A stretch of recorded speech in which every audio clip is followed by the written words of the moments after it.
नमस्कार दोस्तों। आज का सफ़र बहुत रोचक होने वाला है। इस एपिसोड में हम आपको उस दुनिया में लेकर जा रहे हैं जिसके बारे में आपने शायद ही कहीं पढ़ा हो, लेकिन आप उस इलाके में कभी गए नहीं होंगे। कोई बात नहीं, आज हम लेकर चल रहे हैं कुदरत के एक नायाब भूखंड पर, जहाँ से हमें मिलती है एक ऐसी चीज़ जिसका हम रोज़ इस्तेमाल करते हैं। ये चीज़ क्या है, इसे समझने से पहले इस इलाके के बारे में थोड़ी जानकारी लेते हैं।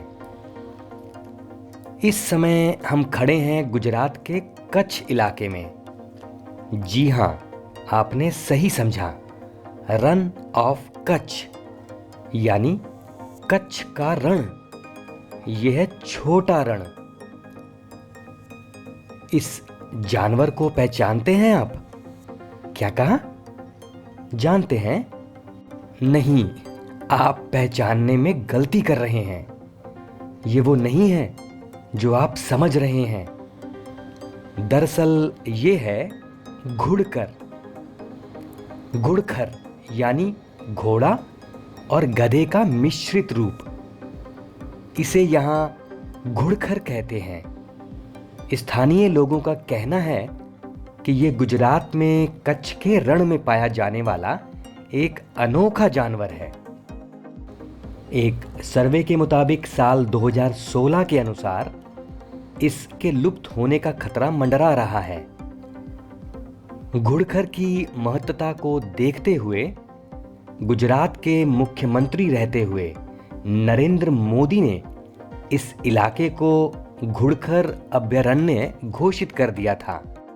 घुड़खर का शरीर बहुत मजबूत होता है। वजन में ये लगभग 250 किलोग्राम तक मिलता है। दौड़ता भी खूब है। आपको ये जानकर हैरानी होगी कि कच्छ का रण प्रवासी पक्षियों के लिए लोकप्रिय है। सर्दियों के दौरान यहाँ अनेक प्रवासी पक्षी डेरा डालते हैं, जिसमें सफेद साइबेरियन क्रेन प्रमुख पक्षी है, जो बड़ी संख्या में कच्छ के रण में आते हैं। तो देखा आपने, कितना खूबसूरत है इलाका।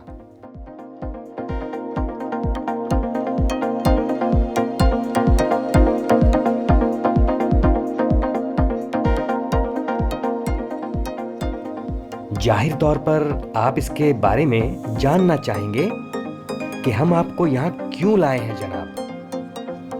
ये है वो इलाका जहां कुदरती नमक होता है।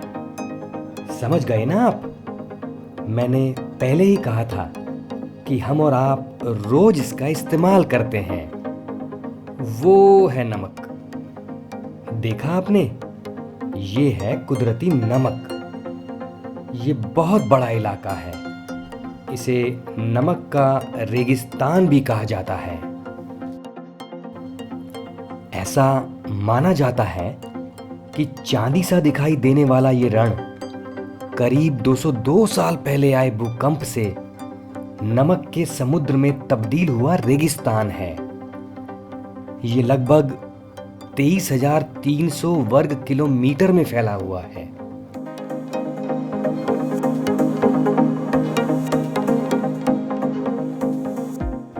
ये फटी हुई धरती देख रहे हैं आप? कहते हैं पहले यहां दलदल हुआ करता था। आपके जहन में एक सवाल उठा होगा कि शायद धरती मां आपसे कुछ कहना चाहती है। जी हां, सही समझा। कुदरत की मार ने धरती के इस टुकड़े से सारे आंसू सोख लिए हैं और आज इसकी ये हालत हो गई है। हालत इतने खराब हो गए हैं कि यहां पर कुछ भी पैदा नहीं होता, लेकिन यहां पर जो चीज पैदा होती है, जिसके न होने पर हमारा सारा स्वाद खराब हो जाएगा। सही समझा आपने, मैं नमक की बात कर रहा हूं। इसी बंजर जमीन पर नमक की खेती करने वाले मजदूर अपना अस्थाई निवास बनाते हैं और नमक की खेती करते हैं।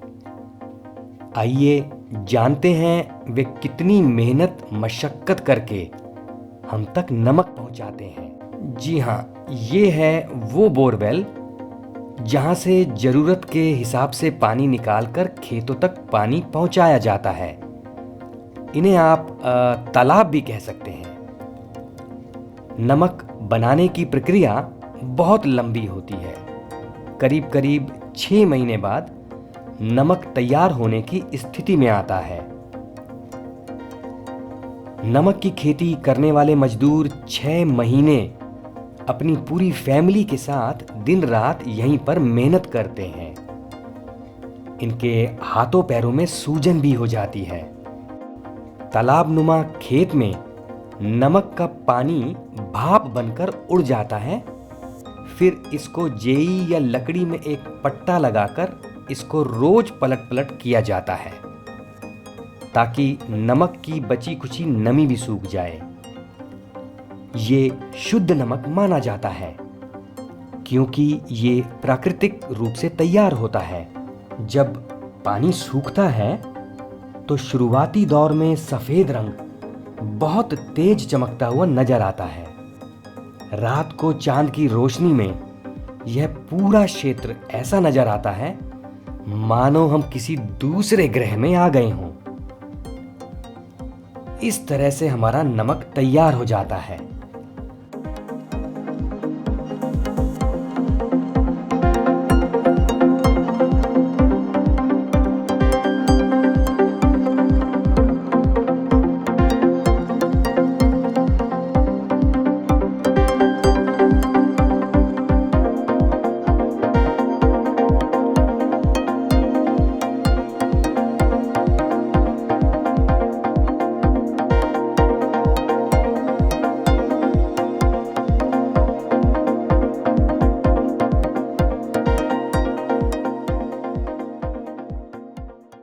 इस तैयार नमक को अब फैक्ट्री में लाया जाता है जहां नमक के पहाड़ी नुमा ढेर लगा दिए जाते हैं।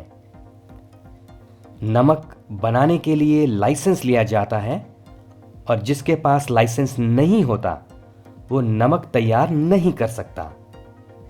कॉन्ट्रैक्ट पर नमक वाले व्यापारी नमक को अपने यहाँ कुछ दिनों तक धूप में ऐसे सुखाते हैं। नमक जब पूरी तरह सूख जाता है तब अगला प्रोसेस शुरू होता है। अब आप सोचेंगे कि ये नमक कम मिट्टी या मिट्टी से मिला हुआ नमक दिखाई दे रहा है क्योंकि आखिरकार नमक पैदा तो मिट्टी के ऊपर ही होता है ना। तो इसमें मिट्टी के अलावा और भी कई रंग और अन्य प्रदूषित चीजें शामिल होना लाजमी है। अब इस मिट्टी नुमा नमक के ढेर को बड़ी बड़ी मशीनों के द्वारा यहाँ से ट्रकों में डाला जाता है और फैक्ट्री तक पहुँचाया जाता है। इस फैक्ट्री में ट्रक से जो नमक की ढेरी आती है या यूं कहें कि ट्रक पूरी तरह से खाली हो जाता है तो वो एक प्रोसेस के तहत जाली के द्वारा नीचे चला जाता है। छन के नीचे जाने के बाद यह ऑटो रोटेट मशीन के द्वारा अगली मशीन में पहुंचता है जहां इसकी पिसाई होती है।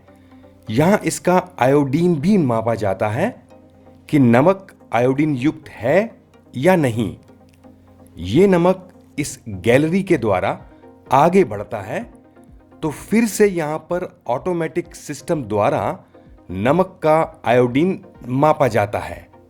यदि आयोडीन कम है तो ड्रॉप ड्रॉप आयोडीन मिलाया जाता है ताकि यह हेल्दी और स्वस्थ नमक बने। और अब बारी आती है पिसाई की। ये चक्की मोटे नमक को महीन यानी बारीक करती है या यूं कहें कि मोटे नमक के दानों को पीसकर उसका चूरा बना दिया जाता है। यहां बारीक पीसा हुआ नमक आता है।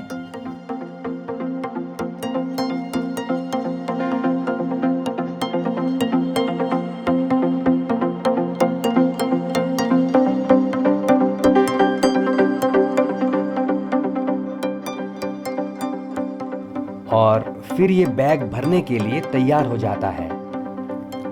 इस तरह से दिन रात 24 घंटे नॉन स्टॉप चलने वाली ये मशीन लाखों टन नमक तैयार करती है।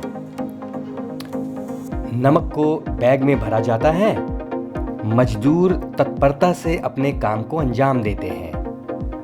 पैकिंग के वक्त तौल का भी ध्यान रखा जाता है। ये सारा काम मैन्युअली होता है और बैग भरने के बाद आधुनिक तरीके से इसकी सिलाई होती है। इनकी पैकेजिंग, स्टाम्पिंग, वजन और कंपनी का नाम इत्यादि अच्छी तरह से परख कर नमक की बोरियां तैयार की जाती हैं। कंज्यूमर यानी बाजारों के लिए ये नमक की बोरियां तैयार हैं। बाजार से हम सबकी रसोई में बहुत इज्जत के साथ नमक का इस्तेमाल किया जाता है। फिर मिलेंगे अगले शो में कुछ और रोचक जानकारियों के साथ। आप लेते रहिए नमक का स्वाद स्वादानुसार। फिर मिलते हैं। नमस्कार।